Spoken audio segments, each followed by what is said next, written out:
Hello, welcome to Reading Swizzle. Today I have a very special guest. Her name is 𝐂𝐀 Condie, and 𝐂𝐀 is a transformative, visionary educational leader. And we are here to talk about reforming education in America. And I have lots of questions for 𝐂𝐀. 𝐂𝐀, why don't you tell me a little bit about your experience? Excellent. Well, Mary, thank you so much for having me. I'm really excited to have a conversation and sort of share a little bit about my experiences and better understand yours and see what where our discussion takes us.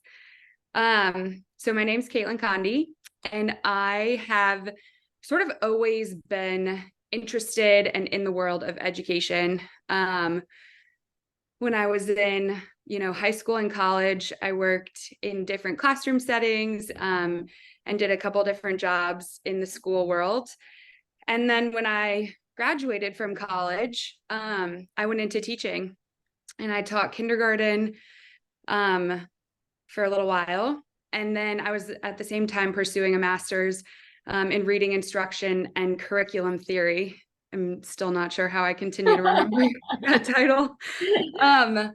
But I was pretty sure I wanted to be in the classroom and in schools my whole life. I thought that was where I was supposed to be. I was fulfilled. Working with kids was one thing. Working with parents and families and communities was a whole additional part of being a teacher that I don't think is always fully acknowledged, but a really terrific part of that role.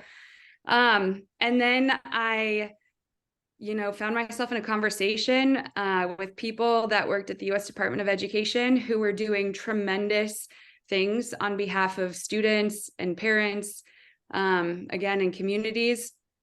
And as life continues to show me, you never know what to expect. And I ended up leaving my job as a teacher in July. And, I think it might have been 3 or 4 days later, started a role at the U.S. Department of Education in the Office of Elementary and Secondary Ed. So I have always sort of been in the K through 12 space. That's sort of my sweet spot. And then again, unexpectedly found myself in a really terrific opportunity to work for a nonprofit in the advocacy world. Again, being made aware of the neat things educators and teachers are doing in the education space, the innovative practices that people are engaging in, the creative solutions people are coming up with. So to make a long story longer, I eventually took my experience in practice, my experience in policy, and my experience in advocacy, and started Condie Consulting. And we work on projects in all 3 of those spaces all over the country. And some projects are big and grandiose, and some projects are very small, and the impact is very specific. And all of the work that we do is hopefully really meaningful. I do believe it's really impactful. And I'm excited to sort of share a little bit about that and more with you today. So thanks again for having me. Oh my gosh, I'm so delighted. 𝐂𝐀, on your website for Condie Consulting, you have a title, Practical Optimist. What do you mean by that? And why are practical optimists needed in education today? Well, I think it probably goes without saying the importance of optimism. I mean, I can't be the only one that's looking at the news or perusing social media and feeling so discouraged and feeling so disappointed by a whole slew of different things. And so, well, I actually decided to remove myself from social media, which is funny because sometimes people say, well, how do you know what's going on in the world? And I'm thinking, well, every day I'm talking with people that are going on in the world. And let me tell you, what they're sharing with me is a lot more exciting, invigorating, encouraging than what I was receiving sort of on some of those other platforms. So I think maintaining optimism is necessary in order to achieve what we need to achieve in order to solve these problems and do it with enthusiasm. So I think optimism is fortunately something that I guess might say comes rather easily to me. I think that's sort of my disposition. I feel fortunate that that's the case. But I think it's only effective if you can, approach it with realistic expectations and in sort of your reality. And that's sort of where this notion of practicality comes into play. If we are too optimistic that we live in a world that's fantastical and not real, then I don't see anything getting done because we're operating by metrics that aren't real. And Right. so making sure that, we address what is possible and what is achievable and being really straightforward about that is necessary. And I think somewhere I'd like to believe that sort of where practicality and optimism come together is this robust opportunity for doing things that haven't been done before, but are totally capable of being achieved. And sort of the convergence of those two allows for us to tackle issues that are real and that have real impact, but do it in a way that's futuristic and future forward looking. So tell me a little bit about the projects that you're really hopeful about, because you are working in school districts and schools. So what do you see out there? If you were a news reporter, report out to our audience, what is hopeful? Why should we have optimism about our schools in America? Yeah.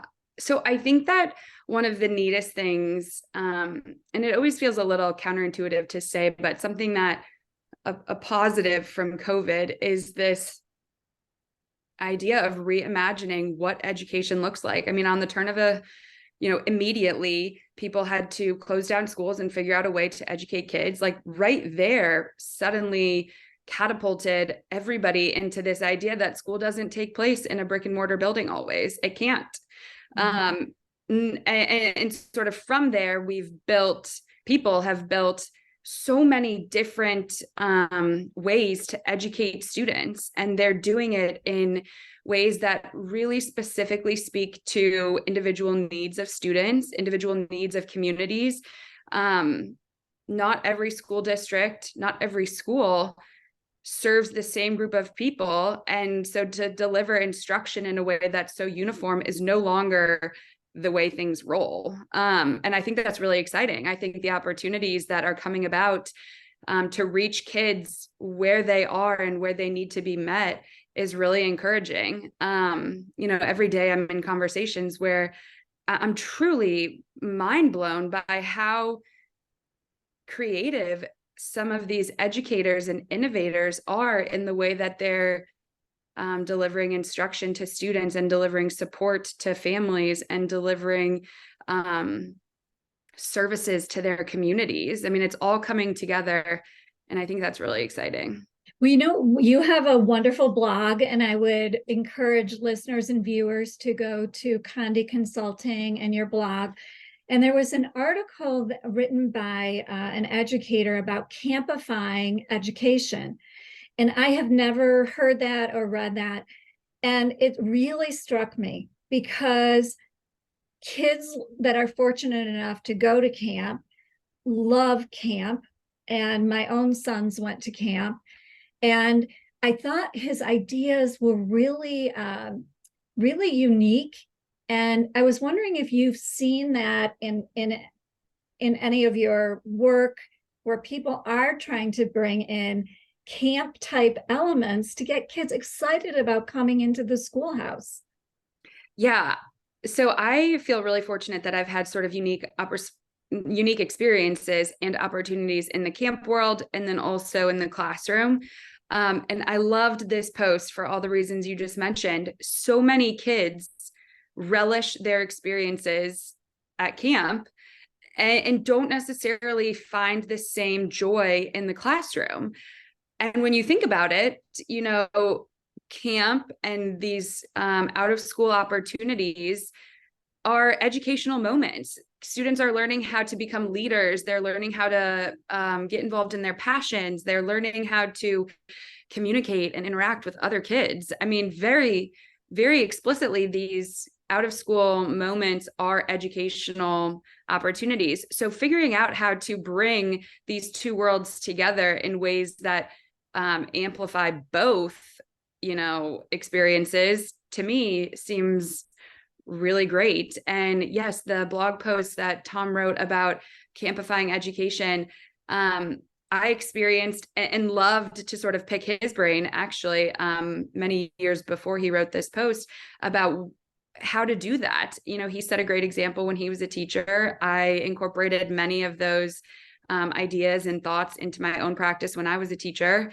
And since he's written the post, I've heard about teachers in Colorado or teachers in Northern Virginia that have read the post and said, oh my gosh, I have a class of third graders. I absolutely am going to begin incorporating some of these sort of exciting mind shifts into the classroom and see what will happen. And that's exactly what needs to be taking place, this camaraderie. And don't you think educators need to have more fun? So I left the classroom in 2019, but when students were entering the classroom, I always had music playing. And it could be U2's It's a Beautiful Day. Oftentimes I played Broadway musical show tunes, and the kids learned so I also had the words up on the Promethean board, but we started our morning, every morning, with song, because I wanted them to feel like they were in a place that belonged to them and lifted their spirit. But to come into a classroom and you're all of a sudden sitting down and you're doing bell work or something, it really kills the joy. And I was recently in Denver with my almost 2-year-old granddaughter, and I took her to the Children's Museum. And it was when all of these kids in Colorado were off on break, and every kid was so joyful. And it's an amazing children's museum. And I thought, what are we missing in education that we can't bring this kind of learning? They're learning about water. They're learning all kinds of STEM topics at the Denver Children's Museum and children's museums across the country. And so I don't know why the managers in education are reluctant to have project-based learning, become commonplace. And that was something that I really subscribed to and wrote a lot of grants. Talk about unique learning opportunities that you think should be included in public schools, regardless of the socioeconomic tax base supporting the schools. Sure. So I think, and you just basically touched on it, but sort of what I refer to it as is this experiential learning, this real world practical application of what you're learning.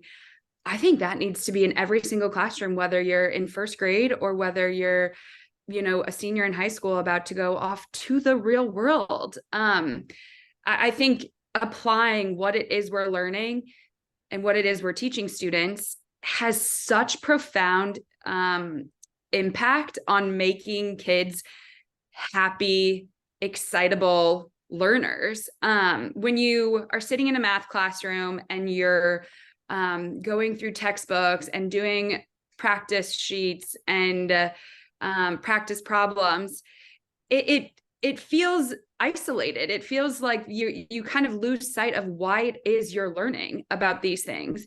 When you are constructing a home and you're having to use degrees and angles and math to actually build walls and door frames and windows, suddenly what you're learning in math becomes so real. And you can see sort of, hey, if I'm using the math to build this house, I wonder what it would look like if I were to build a table. I would be using these same equations. And so the creativity spark gets immediately lit and takes off. I mean, we see that every day. What you were just saying, like happy kids in experiential learning settings is standard. I mean, it's rare that you would go into a classroom where kids are engaging in sort of unique, applicable learning situations and that they're not happy and that they're not interested or engaged. So, science is a great example. Like the idea of sitting in a classroom and reading a textbook about plants and life cycles and animals is no longer going to be commonplace, I think. I mean, when you suddenly, can use egg cartons to grow all these plants and measure them every day and water them and watch what happens when the only sun, like you don't, I remember being a kindergarten teacher and having the kids say, well, what do we feed them for breakfast? And you're thinking, oh my God, what a great opportunity for me to explain to you that they do eat. Plants do need nutrients, but they don't get it from oatmeal like you and I do in the mornings. And so I think, creating more opportunities for kids to get outside of the classroom, but still some real learning experiences is tremendously hopeful. And I think I have a lot of optimism about people doing more of that. Well, and I love the example that you just used. I really believe that we should have project-based learning, and we need to get kids out into the world, because reading is largely background knowledge. So the more background knowledge you bring to a specific topic. So I did a series of shows based on E.D. Hirsch's book and his work about core knowledge. Like, we have to have core knowledge. So I'm not a proponent of like just like free play, but like you said, you had a conversation with your students about what plants really need in order to survive, and then comparing and contrasting with kindergartners how they're different than people. But we also have this symbiotic relationship. Without them, we don't survive.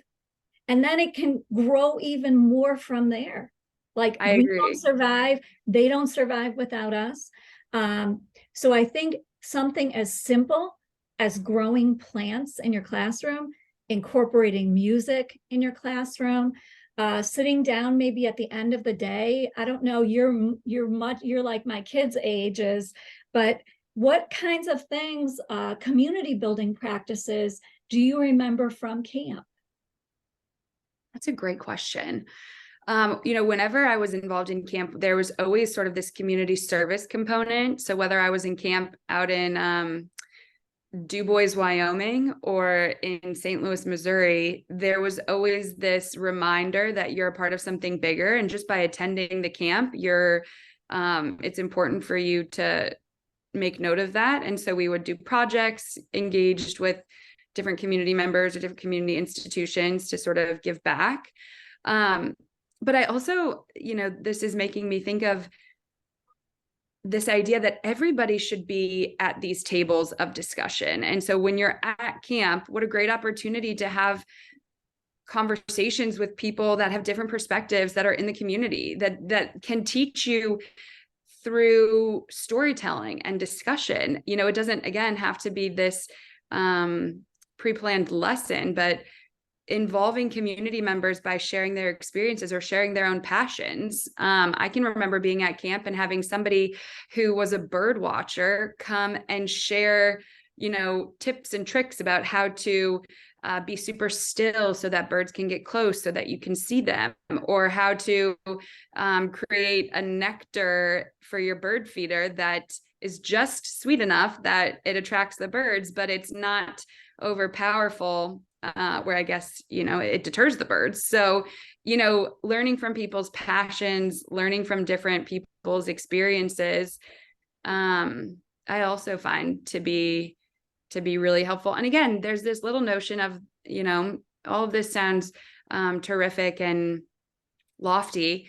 We can't lose sight of what's practical, and does it make sense for every single person to go to camp and just do and learn and run wild? Of course not. There needs to be, an element of instruction and an element of structure, because, who we're focusing on are kids. They're young adults. They're people that are needing example and structure and instruction, to sort of continue them on to the right path.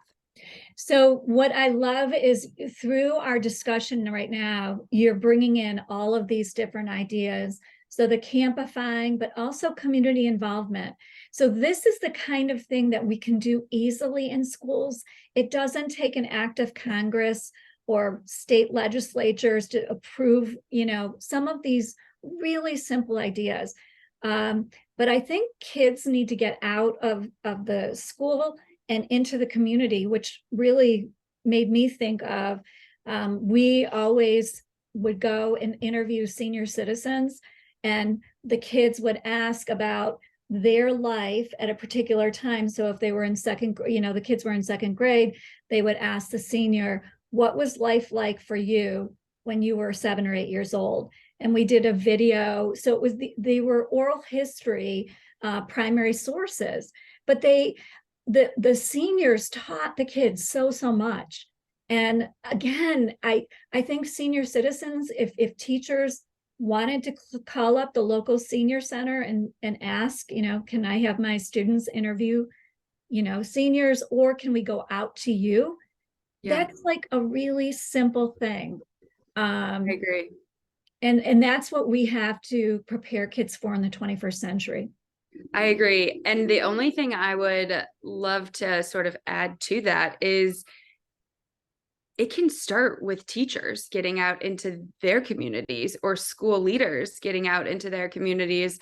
One of the things that we have sort of been informally doing, but we are now going to start formally doing at Condie Consulting, is hosting these roundtable discussions. We call them education meetups, where you can come together with a group of 5 or 6 other members in the education world. And I'm, a little bit specific in saying the education world, because they're not just teachers, they're education technology entrepreneurs. And suddenly the same thing that we're talking about, the same enrichment that students receive when they go out into their community and have the opportunity to learn from each other, is totally achievable for adults to go out into the much broader education community and begin learning from other people's experiences, from other people's practices.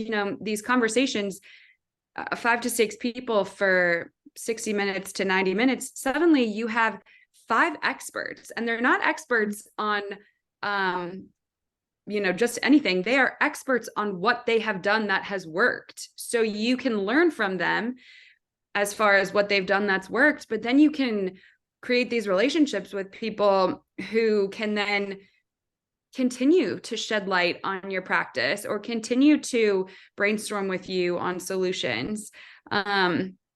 So community engagement, I think, is mutually beneficial.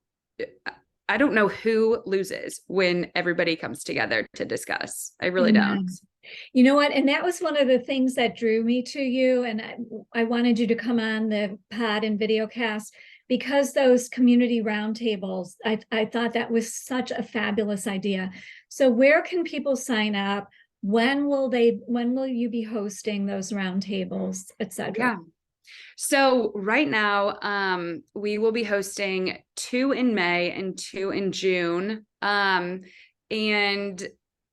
if they go to condieconsulting.com, they can find more information. We also have a newsletter that shares, a bit more of the specifics, sort of what it looks like, and what the conversation topics include and stuff like that. So I would say the best place to go is condieconsulting.com, and then finding out more information. This would be a great networking opportunity. Absolutely. It would be a great learning opportunity. And I'm imagining that these roundtables will offer practical advice for educators, just to like jazz up their practice. Yeah. And thereby the kids get jazzed and become more joyful.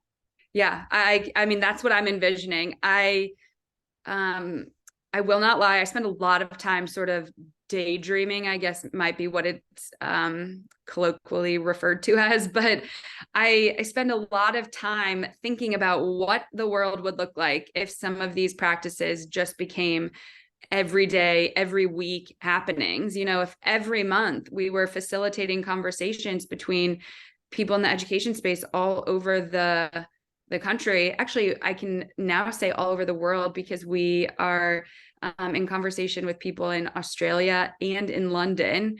So it's super exciting to see sort of these conversations beginning to come together, these perspectives shared. Somebody who I've worked with in the past, and I have been very fortunate to have worked with many of the people that I have, but somebody mentioned this idea of, not reinventing the wheel, which again, we hear that phrase all the time. Mm-hmm. But the way it was described was the conversation went sort of like this, bikes have wheels, wheelbarrows have wheels, trains have a sort of wheel-like practice to them, airplanes have wheels.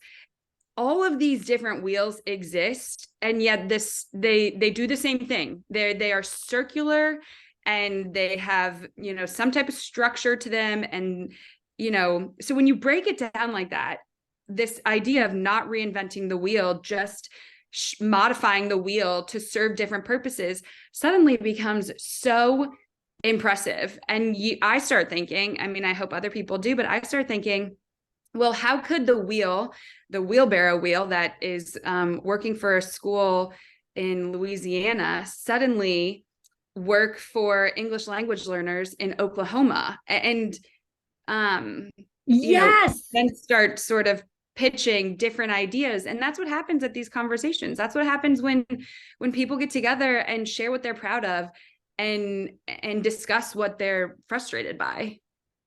This is what you're a luminary. This is the kind of spark we need, the energy we need. And that example is so perfect, because I think so too. Absolutely right. So I will definitely be joining the roundtable in May and June, because even though I've left the classroom, I haven't left practice. And next, I'd like to talk to you because, as you know, I'm a dyslexia specialist, and my work is primarily centered around literacy, dyslexia, and dyslexia advocacy. So you shared with me that you have dyslexia. So I do. Tell me, Richard Branson, I follow him at Virgin Airlines, and all of these brilliant people who have had dyslexia, who are no longer on the planet, or have dyslexia, they think in wildly creative ways, and they see things in ways that I might never envision them. So tell me about your journey with dyslexia. Sure. So I actually I was diagnosed with dyslexia later on in sort of my educational journey. I was entering into high school, I believe. And I had always, I'm the oldest of 4 siblings, and I had always learned and sort of operated differently academically than my siblings. Which is neither here nor there, because ultimately all 4 of us operate differently academically. But it began to be rather clear that sort of my learning style needed additional support, and it needed a different approach. And so, I had the greatest fortune. I would say the greatest gift I've ever been given are my parents. And they gifted me a lot of different things, but the best is this idea that my learning style difference isn't a disability. It certainly makes reading a little bit more challenging. It makes transcribing and adding numbers a little bit more confusing sometimes, but who doesn't have their challenges, and who doesn't have their own personal issues that they're working through? And Absolutely. So when I was sort of navigating this dyslexia, sort of I was being made aware of my dyslexia. It was never approached as, oh no, this is what you have. It was like, oh, okay, well, now we have to support you. And now we have to find a school or supplemental support systems to the current school you're going to make sure that you have what you need to be the best that you can be. And the best you can be isn't compared. It doesn't look just like your sisters, or it doesn't look just like your cousins or your friends. It looks better than the person you were yesterday. And that's what matters. So this is why I became an educator and entered into education. I was a really fortunate person. I had parents that were super invested in making sure I had opportunities to be successful and I had the support I needed. They were educated. My mom's an educator, and my dad had his own experiences in his family and in his own life with some learning style differences. And so they jumped in, and I was, St. Louis has some great opportunities as well to support the dyslexic community. And so that was really how it went. And then, throughout the rest of my schooling, I had certain accommodations that were very helpful and that, I needed. But I never had this thinking of, oh no, now what? And I do. I credit that entirely to my support system, which at that moment and at those times included my parents and my siblings and my teachers, because it was sort of like, well, other people struggle with this and you might be challenged by this. So here you go. So I work with students with dyslexia almost every day. And sometimes, Caitlin, they're meeting with me to receive this specialized instruction and they're tired. We've been at this for 2 years, and I believe it's very similar to like climbing Everest. We are doing it one rock at a time. And some of my students meet with me before school, some of them after school, in the summer, on their breaks. And they just get so discouraged, because it is a lifelong condition. Mm-hmm. We're developing workarounds in their brain. But what message do you have for students with dyslexia of all ages?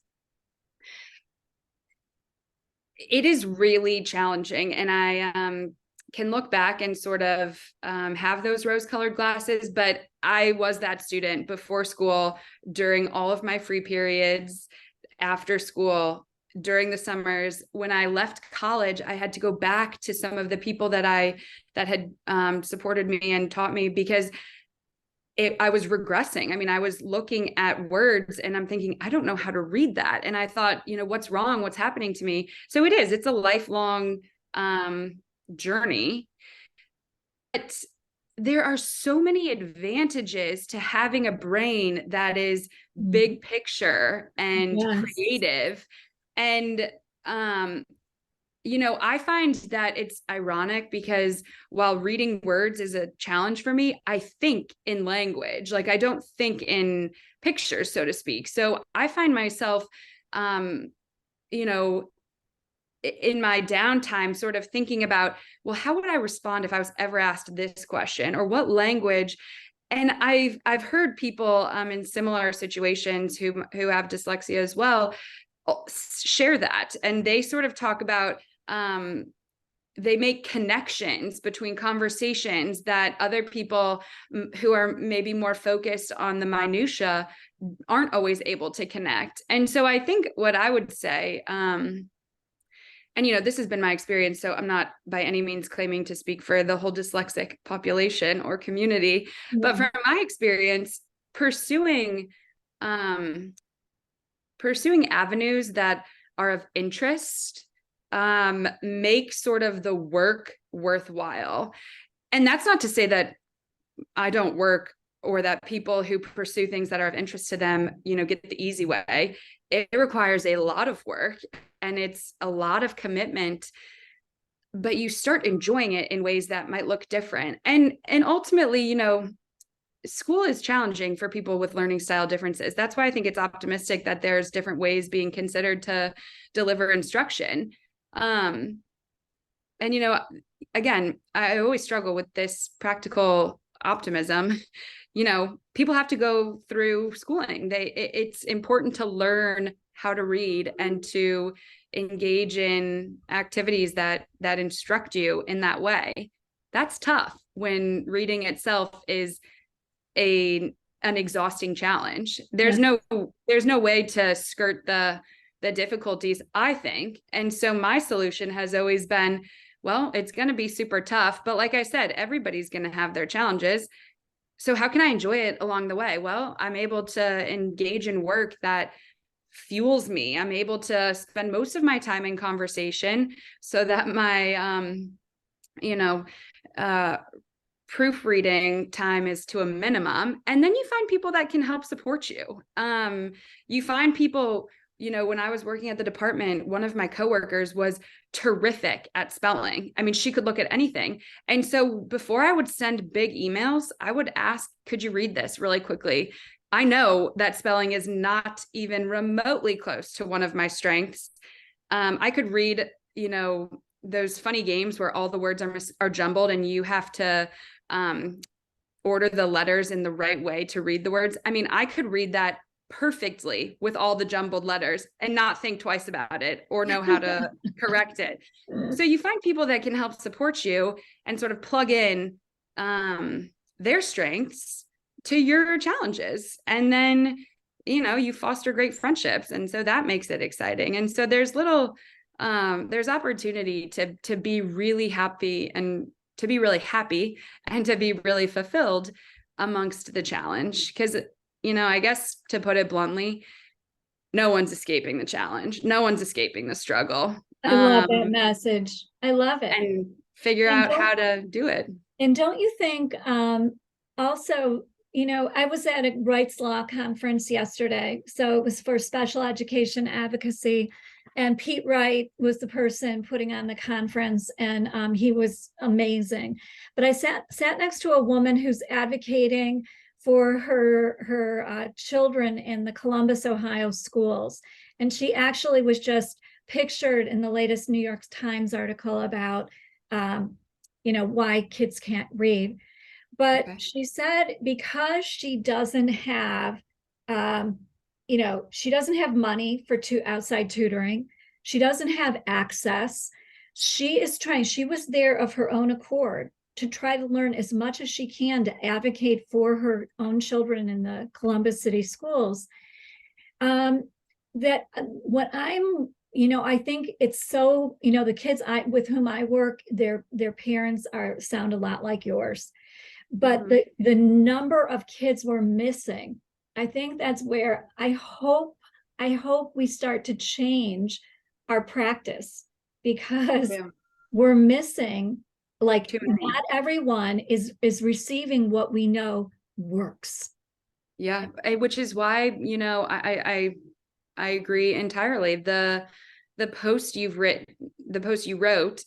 for the Condie Consulting blog, the amount of information that was so digestible, the resources, the tools, the tips, it's so important. I mean, we need to be blasting that out, because to the unfortunate point you just made, too many kids are being missed, and too many kids are being considered broken or not able. And that just, we need to redefine what it looks like to be able if we are qualifying all of these kids as disabled, learning disabled. And so everybody is going to learn and do things differently, figuring out how to support students, their families, their communities in the most successful way. I hope it's possible. I believe that it is, and I believe that there's so much incredible work being done. I'd like to expedite it and showcase it as quickly as I could, so that because you learn to read pretty well with specialized explicit instruction. So if That's right. all public schools, that's my battle cry, all public and private schools offer the reading instruction that we know works with kids with dyslexia, that we can change lives. Because I also, my next thing, my brain has been percolating about the emotional health of people with dyslexia and how that affects them. So this mom and I were talking yesterday, and she said her daughter has taken an eraser. She's African American, and she has erased the pigmentation in her forearm because she's so anxious at school, because she's not getting what she needs. And I said, and she said, and I can't afford, private tutoring. So I guess that's where I'm hoping that we can change, because dyslexia, it's been said that it happens 1 in 5 people in the US. So that's 20% of our population. So I love it that you are thriving, and that you shared your story of, what buoyed you and lifted you up. And you're in this amazing place. You are remarkably articulate and such a fantastic speaker.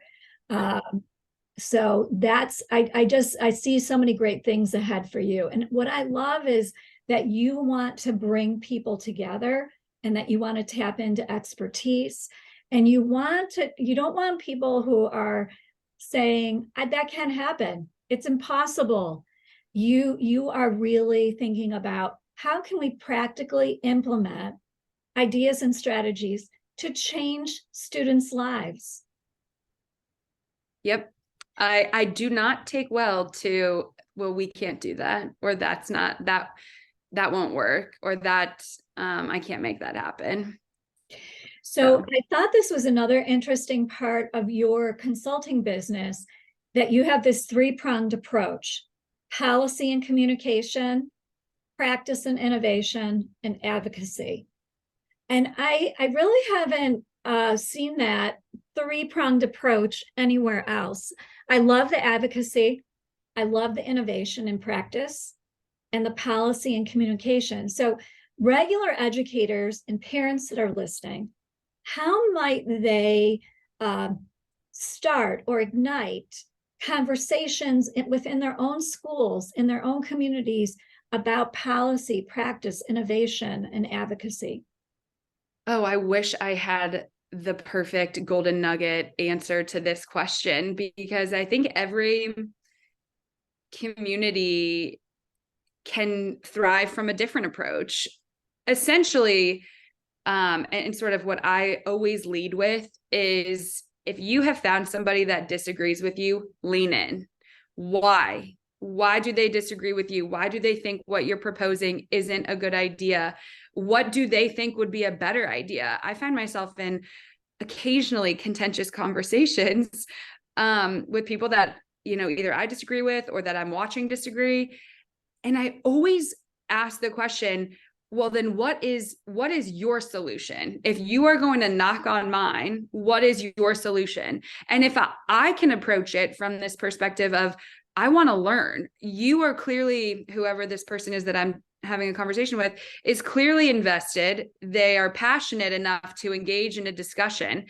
There's got to be something there that we can agree on, and that we can together learn from one another. I think it is so bad. I don't know how else to say it right now, that there's this notion that disagreement immediately means turn around and go the other direction from somebody else, that you can look at somebody and disagree with them, and immediately, there's almost like hate with disagreement. They almost go hand in hand, that you hear somebody say something that you don't believe, or that, frankly, most of the time it's that they don't understand, and that's why they feel like they don't believe it.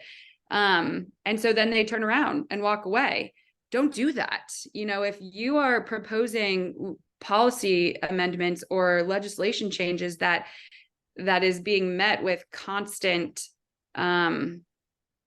rebuttal, then ask, lean in harder. Why is it that you don't support what I'm proposing? And what is your solution? And convey your point articulately and clearly, and to the best of someone's ability, removing sort of this emotion on both levels, the emotion, the passion that it needs to be done right now, and the emotion and the passion that it will never be done ever. And sort of finding that middle ground. Someone told me once, everything you need to know you learned in kindergarten. Well, learning how to communicate between 5-year-olds is essentially be respectful, be thoughtful, be conscientious of the other person and yourself. When you have something that needs to be shared or needs to be discussed, you owe it to yourself to pursue that thought, I believe. And so I would go ahead. Well, I was just going to wrap up that long-winded thought by saying, engage in the discussions with as many people and perspectives as possible, to sort of arm yourself with knowledge, information, and hopefully some advocates.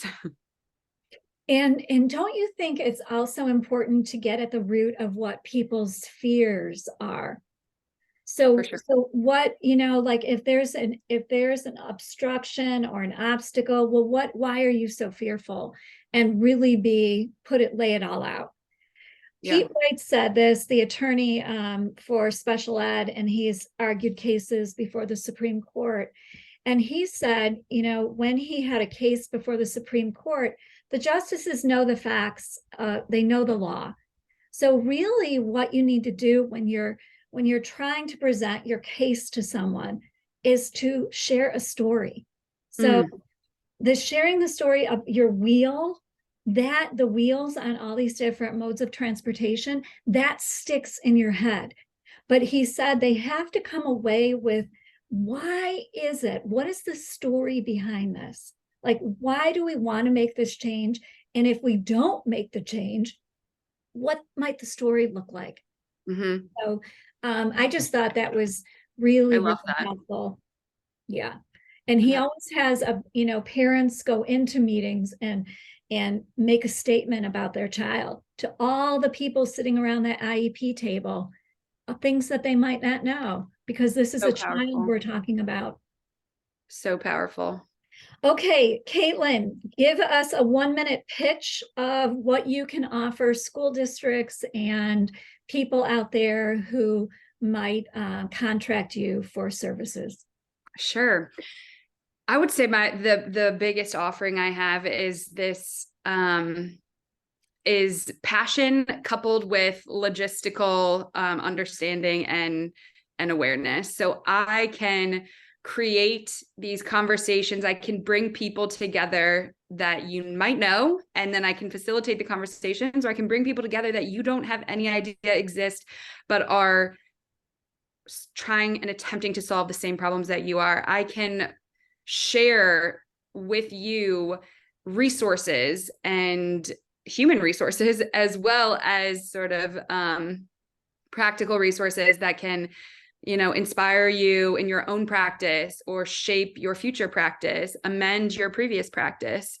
I can bring to you a consultancy service that sort of fits what it is you're looking for, because what I come with is a network of really invested, passionate education professionals across the board, educators, school leaders, local elected officials, federal government, education reformers, all sorts of people that we're all in this together. Let's actually do it together. And so that's sort of my motto. Interested in making change in your family, in the lives of your own children, or in the lives of your students in your classroom or the students in your community, reach out, share with us your problems. I guarantee that your problems and challenges are not siloed and you're not alone. And I would love to help, remedy the situations that you found yourself in, and do so by bringing together a robust group of people to speak into your practice, learn from each other, and share their knowledge, share their experiences. And I think in your young life, your experiences really give you an edge. So you work at the U.S. State Department of Education. You also worked in a nonprofit, and you did a lot of work related to education with the nonprofit. And I think, and you have teaching experience. Yes, I just want to clarify that it was the U.S. Department of Education. So US. not necessarily a state specific, but it was actually in Washington, D.C. Just in case that makes, a difference to anybody listening. And you led the innovation team at the Center for Education Reform. I worked with a lot of really impressive people doing absolutely tremendous work on behalf of students, on behalf of parents, and on behalf of communities all over the country. Yeah, I've been very, very fortunate to have worked with the people that I have, learned from the people that I was able to learn from, and continue to kick around ideas and thoughts to see what we can change coming down the line. I hope someday you run for public office. Oh, I think you're nice. I think it would be fantastic, really. So Caitlin Condie, I am delighted that you appeared on the Reading Swizzle to swizzle around ideas for education reform and thereby hopefully transforming the lives of millions of students across our country. And I'm just grateful, and I thank you, and we look forward to your roundtable discussions. Go to condieconsulting.com and you can sign up for those discussions, and you'll network and get great ideas. Thank you. Thank you so much, Mary.